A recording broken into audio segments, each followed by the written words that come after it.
Hello people, welcome to my YouTube channel. Let's dive into the video. ఈరోజు మన recipe వచ్చేసి chicken curry. Chicken curry ఎలా చేసుకోవాలో చూసేద్దాం రండి. ముందుగా వాష్ చేసుకున్న చికెన్లోకి కొద్దిగా కారం, ఆనియన్ అండ్ కొత్తిమీర, సాల్ట్ వేసి కలిపిన పేస్ట్, కొద్దిగా పసుపు వేసి బాగా మిక్స్ చేసుకోండి. మసాలా అంతా చికెన్కి పట్టేలాగా బాగా మిక్స్ చేసుకొని ఒక 20 మినిట్స్ పక్కన పెట్టండి. ఈలోపు ఇంకొక బౌల్లోకి ఆనియన్ కొత్తిమీర పేస్ట్, కొద్దిగా జింజర్ గార్లిక్ పేస్ట్, 2 బగారా ఆకు, కొంచెం కసూరి మేతి వేసి పచ్చి వాసన పోయేంత వరకు మంచిగా ఫ్రై చేసుకోండి.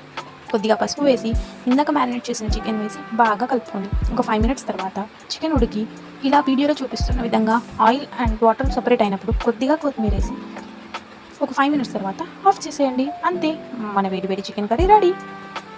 కొత్తగా యూట్యూబ్ ఛానల్ స్టార్ట్ చేసా, కొద్దిగా సబ్స్క్రైబ్ చేసుకొని సపోర్ట్ ఇవ్వండి. Like the video, subscribe and మీ ఫ్రెండ్స్కి కూడా షేర్ చేసి సపోర్ట్ ఇవ్వండి. Thank you, bye bye.